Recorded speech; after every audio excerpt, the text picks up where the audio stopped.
In the last portion of this lecture, we were talking about walls and their susceptibility to earthquakes in the Jordan Rift Valley. Now let's consider their susceptibility to enemy attacks. What evidence is there in these walls that would attest to enemy attack? I think you'll find this from Kenyon instructive. Finally, the walls of Jericho undoubtedly suffered on occasion from the attacks of enemies. In all the sectors examined, the walls had at least once been subjected to a violent conflagration. More than one attack must have taken the form of setting fire to the walls.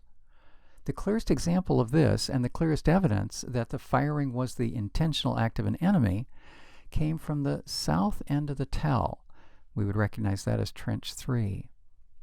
Against the outer face of the wall was a layer of ash 3 feet thick, derived from an enormous pile of brushwood. The town wall at this stage was 17 feet thick, and the fire had burnt the bricks red through the whole thickness, aided by the fact that the bricks of the wall had been tied together by timbers. Again, possibly an anti-earthquake measure, and these had been set on fire. The purpose of the fire can hardly have been simply the destruction of the wall, for in actual effect, it hardened and strengthened it by burning the bricks. The disastrous effect was undoubtedly on the town inside. Everywhere where the inner face of the wall had been cleared, that is, by archaeologists, houses had been found to be built up against it. The firing of the wall would therefore set these houses alight, and the fire would no doubt rapidly spread to the rest of the town, for much timber was used, and the roofs seem often to have been made of reeds. And that's from Kenyon again. This photo, which is likely from the southern trench, Trench 3, and I expect it's looking north, shows for us what's been identified as this enormous accumulation of ash that is bounded in yellow. In contrast to that, then, bounded in cyan or blue is the wall itself.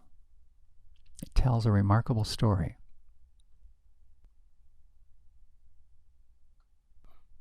What can we learn about the transition from early bronze to middle bronze? We learn that towards the close of early bronze 3, that would be around 2800 to 2250, the city was in expansion mode. The city walls were doubled. And we find that between the inner and outer walls there was a space of a little over 13 feet in width, and that would be used sometimes as a pathway, sometimes as a storeroom, sometimes filled with crushed limestone with the effect of strengthening the walls. Negro writes, wooden beams and reeds served as chains and draining devices within the mud brick structures.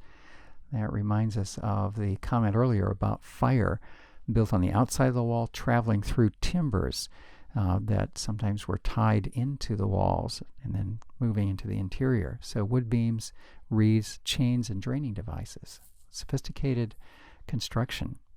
Kenyon writes, the end of the early Bronze Age Jericho was sudden. So again, we're talking about the transition to Middle Bronze, sudden. A final stage of the town wall, which in at least one place shows signs of having been hurriedly built, was destroyed by fire. Further information about this transition to Middle Bronze was extrapolated by Kenyon as follows. First, when we moved to Middle Bronze, there was not an immediate habitation. There seems to have been a delay. The sort of houses we see are simpler in construction and more irregular in plan. This might be due to the arrival of the Amorites, who initially represented a nomadic culture.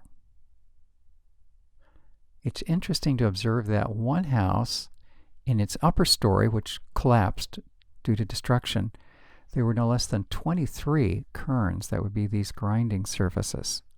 The impact of severe erosion has made it difficult to piece together much about this period. lest we get the notion that the Middle Bronze was largely undeveloped, I find Nigro's comment informative. Now, he's speaking to the later stage of Middle Bronze 1. And he says at that point, in contrast to the initial rural village on the central hill, they found a huge settlement, flourishing community, a ceramic production that distinguished itself from previous eras in features such as fabrics, that is, what kind of clay was used, surface treatments, how finished it was, and also the shapes that were produced. And isn't it interesting that they would comb the jar shoulders if they're making a junction between the body and the neck, the handmade body of a vessel and the wheel-made neck. And you can read further concerning copper and bronze daggers, some of the other technology, and how it may have come to the area.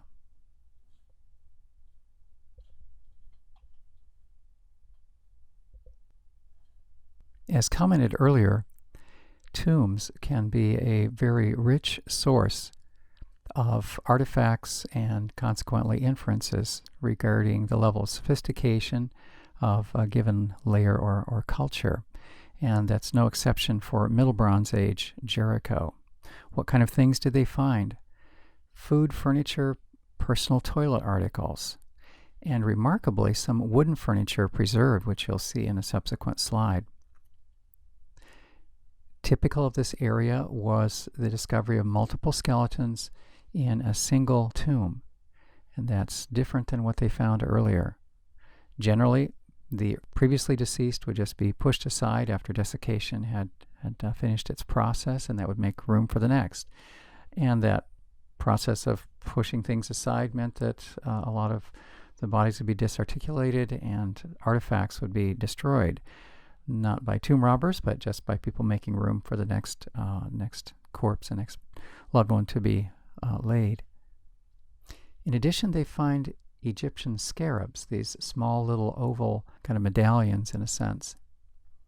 And when these contained the names of pharaohs, then it gives us some chronological correlation. Pharaohs Hotep-i-Bra and Sobek-Hotep are some that were found, and you can see the regnal years in parentheses. In contrast to those multiple or family burials with disarticulated skeletons and destroyed artifacts, notice what Kenyon comments at the end. However, a number of tombs were found in which groups of simultaneous final burials remained undisturbed. That's interesting, isn't it? They're saying after these remains were put in place, there was not subsequent revisiting or reuse of the tombs. So the final skeletons were not disturbed, and it wasn't just a single skeleton, but multiple at the same time. You'll see that reconstructed in a sketch in a moment. This leads to the suggestion in the final sentence, they are probably evidence of a period of high mortality so soon before the final destruction of the town that the tombs were never reused. That we can use that to kind of reconstruct a very somber note at the close of a cultural era. Two photos of the same burial. So on the left, you can see, particularly on this rectangular piece of furniture, wooden furniture, you can see on that there's a bowl and then some skeletal remains are on top of it. I infer that the photo on the right, then, things have been rearranged or cleaned up, especially to expose that large rectangular wooden, probably a bed-type structure or table. Very unusual to find the wood of a bowl or a bed or a table. Here's an artist's reconstruction from these fragments, what the furnishings may have been like. I find it interesting what they deduced concerning the tables having 3 legs, and the comment is made, if you're on irregular surface, 3 legs mean that your table won't wobble. We do that with 3-legged stools even today, don't we? This sketch then represents for us how there were multiple simultaneous burials then that came at the close of an era, because we see here the skeletal remains are not just shoved to the side for the next one. And here an artist's reconstruction of what some of that furniture might have looked like in a living space. Notice that three-legged table in the middle, and the bowl with fruit on it. It almost looks like a turtle, doesn't it? That's what makes me think of, with the legs. If you may have noticed earlier, in that tomb, there were the remnants of a wooden bowl, and it had those little appendages on it. And you can see a family member there in the back left reaching into one of these large jars, an amphora, drawing from it either grain or some liquids. These observations by Nigro in the first quote and Kenyon in the second give us an idea of what the Jericho community suffered during the Middle Bronze and then transitioning to Late Bronze. 3 times destroyed during Middle Bronze and ending finally with destruction by fire.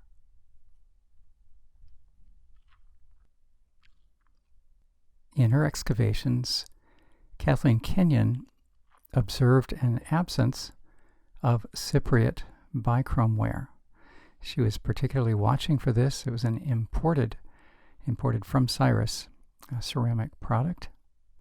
And based on the absence of it, related to the time frame of 1550 to 1400, that early portion of the Late Bronze Age, she inferred that people were no longer living in Jericho during that time frame.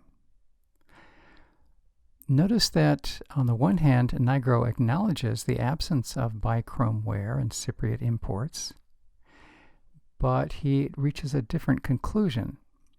So on the second line, he states the scarcity of finds, however, is not positive evidence of absence, that is, absence of habitation.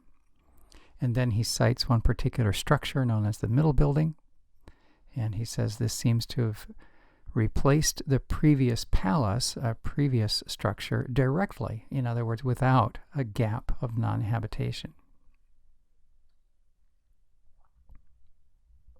Here's an example of the Cypriot bichrome, that means dual color, Cypriot bichrome ware that was excavated by Garstang much earlier than Kathleen Kenyon.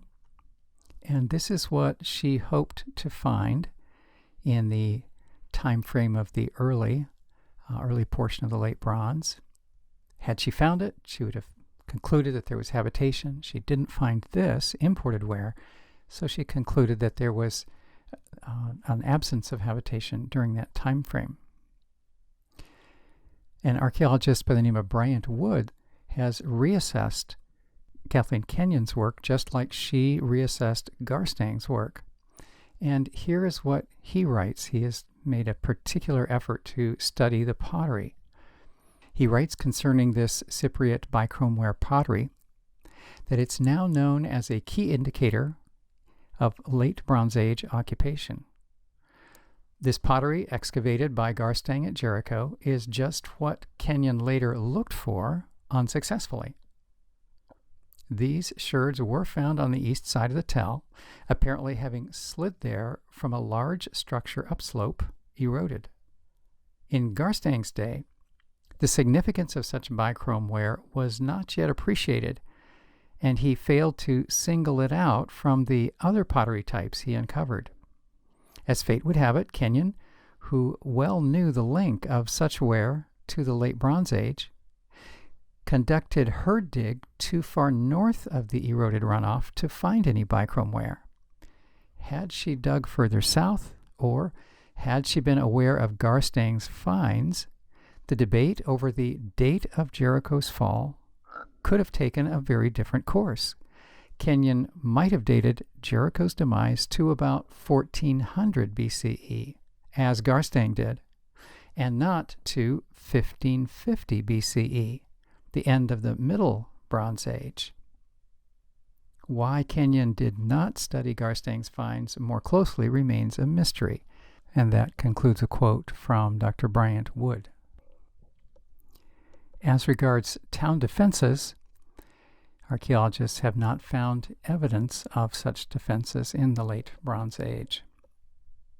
Nigro makes a good point. He writes, "This is, that is, the absence of defenses, of course fairly normal, since the majority of sites in Palestine are devoid of a new fortification in this period, after having been submitted to Egyptian 18th dynasty control." So that external political overlordship by Egypt rendered it either impossible or unnecessary, or frankly not a good idea to build defenses in that time frame. Here's a sample excavation of a late Bronze Age house, and notice that it's very incomplete.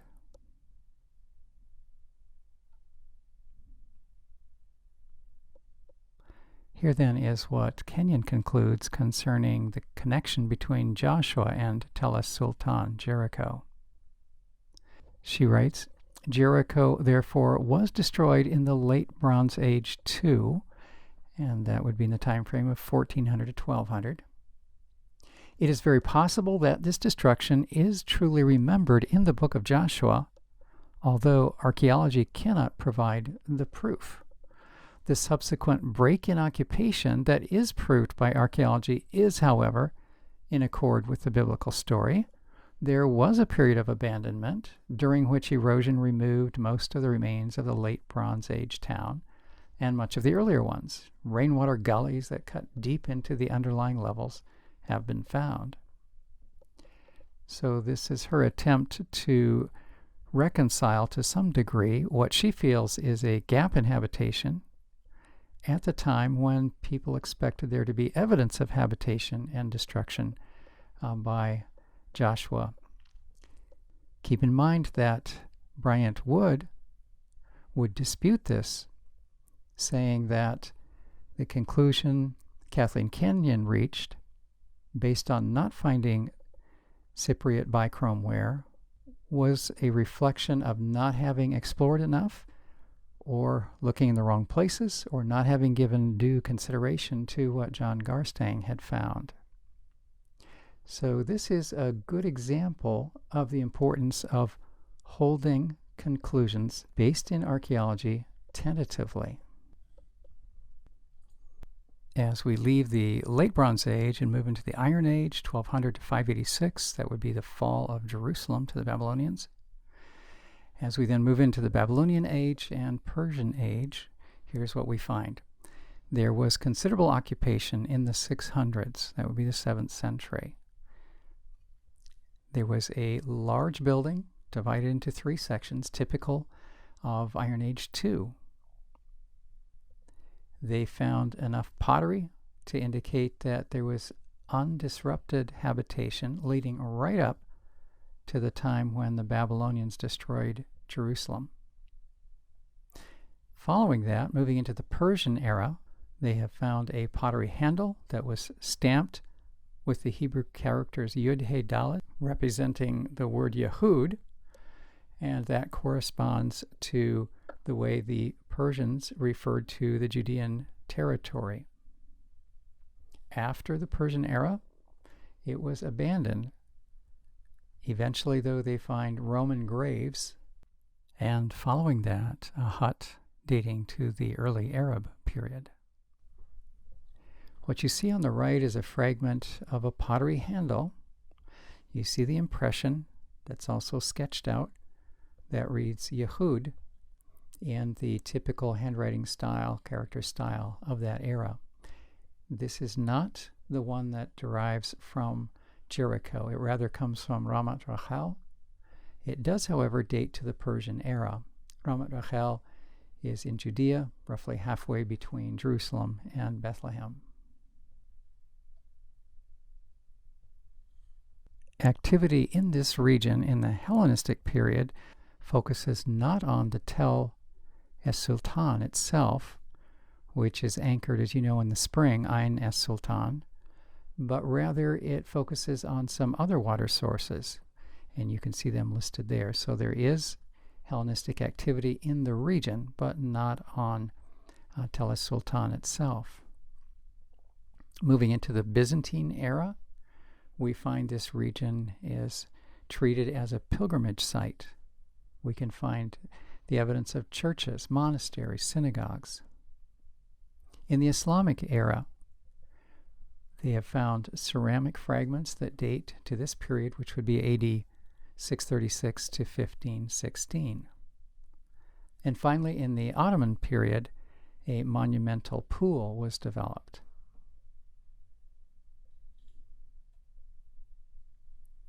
This concludes our introduction to Jericho as an archaeological site. And here you see several of the resources that I found informative.